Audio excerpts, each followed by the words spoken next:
پجار ناره کا په سپیکر کې دا اعلانو کا پجار ناره کا په سپیکر کې دا اعلانو کا زما د مرګ زیر رکیبه په جانانو کا د زنکدن په وخت کې ستانو مغستو او کنا چانه تپوس د خپل سالار په ناګمانو کا. السلام علیکم مینوال استاد ملګری داود شاه درد یما په پروګرام پیرزونه کې له اړخه د تاج ټي وي حاضر یما سره د خپل ګران ملګری ایاس فضل داودجی صاحب مرکه مراوړې دا یو ځل بیا د داود زوخ کلی سیمې ته چرته چې یو ځوان فکره او لوړ فکره شاعر او په شعر مین او د پښتو ادب بنجاري ژوند کوي ډیر محترم او ډیر ښاغلی سید سالار صاحب. هغوی را سره په پروګرام کې میلمه دي د هغوی په فن باندې به خبره کوو او د هغوی نه به د خوند او رنګ شعرونه ریکارډ کوو. تاسو ټول مینوال ته به ډالې کوو. راځئ چې سالار صاحب ته په خپل پروګرام کې خرکلې او په خیرالي وایو. سالار صاحب پیرزونه پروګرام کې درته په خیرالي وایم.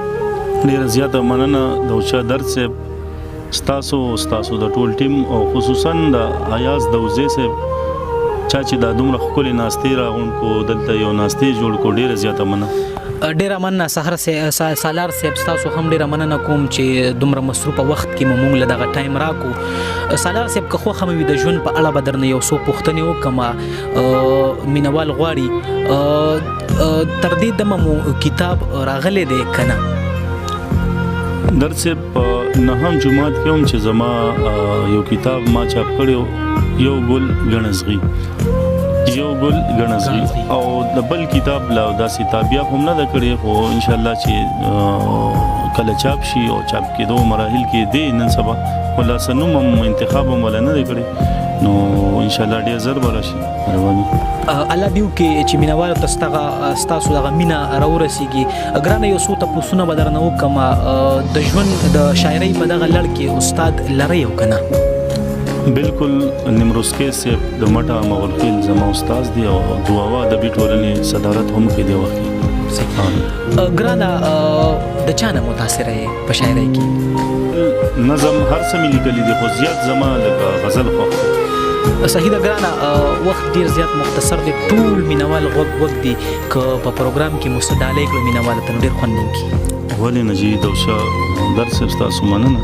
دا یو غزل دی چې ژوند خو د غم یو شوګیره ده ته راځې او که نه ژوند خو د غم یو شوګیره ده ته راځې او که نه راته پرته د هجر شپه ده ته راځې او که نه پاڼې په پاڼې که تاریخ سما د مینې ګورې پاڼې په پاڼې که تاریخ سما د مینې ګورې په غم لړلې مې کیسه ده ته راځې او که نه پاڼې په پاڼې که تاریخ زما د مینې ګورې پاڼې په پاڼې که تاریخ زما د مینې ګورې په غم لړلې مې کیسه ده ته راځې او که نه نیستۍ مې واړه ارمانونو ته تیلې ورته کړو نیستۍ مې واړه ارمانونو ته تیلې ورته کړو د امید بله مې ډیوه ده ته راځې او که نه او سورت یاسین راته شروع کا اخیری سلګې دي سورت یاسین راته شروع کا اخیری سلګې دي زما په شونډو کلمه ده ته راځې او که نه ښکلی شعر. او لیمه به ښکته کم سالاره سر به ټیټ نه کمه لیمه به ښکته کم سالاره سر به ټیټ نه کمه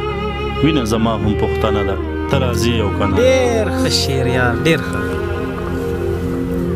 ځان چې سینګار کې خواله راشي په ما ځان درنوي راته مسکۍ شي په خندا شي په ما ځان درنوي ځان چې سینګار کې خواله راشي په ما ځان درنوي راته مسکۍ شي په خندا شي په ما ځان درنوي اوربل را خور په سپین رخسار کې وای څنګه ښکارم اوربل را خور په سپین رخسار کې وای څنګه ښکارم صفت ته ځان کوي لګیا شي په ما ځان درنوي ډېر ښه دی واه. او ما ویلې زه به ورته جاړم په چغو چغو ما ویلې زه به ورته جاړم په چغو چغو هغه په خپله په ژړا شي په ما ځان درنوي. ډېر ښه شعر دی واه. او په ما مینه لیونې خو په ما سر ورکوي په ما مینه لیونې خو په ما سر ورکوي ما نه به څرنګه جدا شي په ما ځان درنوي. ډېر ښه شعر دی واه. او سالار زما په مرض پوی د سماشوم خو نه دی سالار زما په مرض پوی د سماشوم خو نه دی زه په خپله به پخلا شي په ما ځان درنوي. ډېر ښه دی سالار صاحب ډېر ښه. سالار صاحب ډېر ښه ډېر داد قبول کوي که په پروګرام کې مو را سره بل څه شریک کړو ډېر مزه به وکړي.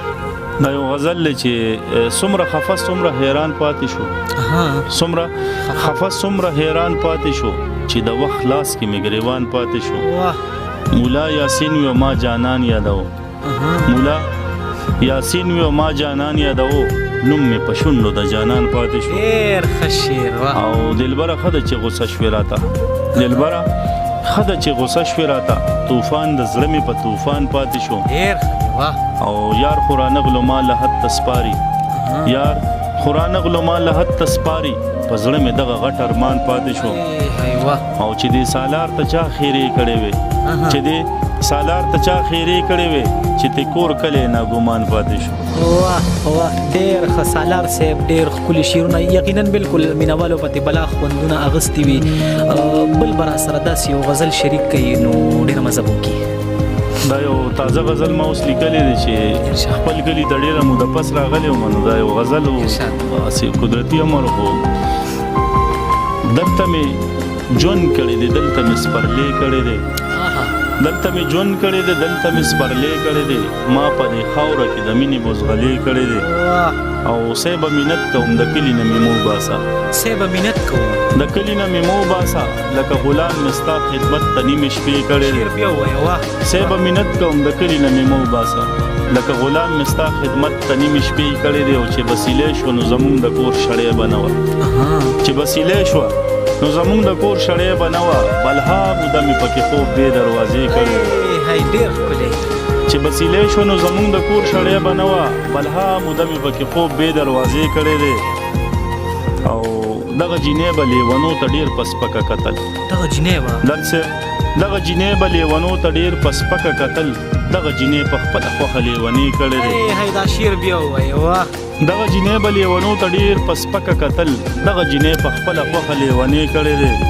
او الله دې خیر کی په اسمان کې بیا سرخی خوره شوه، الله دې خیر کی په اسمان کې بیا سرخی خوره شوه، چا لیونی د یار د غم اسویلې کړی دی. ډېر اعلی واه. چې ستا دیدنو کم سالاره تا ته ډېر وګورم، چې ستا دیدنو کم سالاره تا ته ډېر وګورم، ستاسو په کلي کې مې بیا مونځ د جمعې کړی دی. هاي سالار صاحب ډېر خوندور شعرونه جلي بالکل کتونکو دا ډېر محترم سید سالار صاحب چې تاسو ته د خوند او د رنګ شعرونه واورېدل. سالار صاحب د پروګرام په دغه اخیری مرحله کې به دې پښتنو ته څه پیغام پرېږدئ؟ زما خو همیشه یو پیغام یو ډېر مختصر چې د ژوند ډېر مختصر دی، مینه وکړئ او مینه وشیندئ. ډېر ښه، ډېره زیاته مننه کوم سالار صاحب ستاسو چې موږ له مو وخت راکړ، دغه پیرزونه مو موږ سره دغه پیرزونه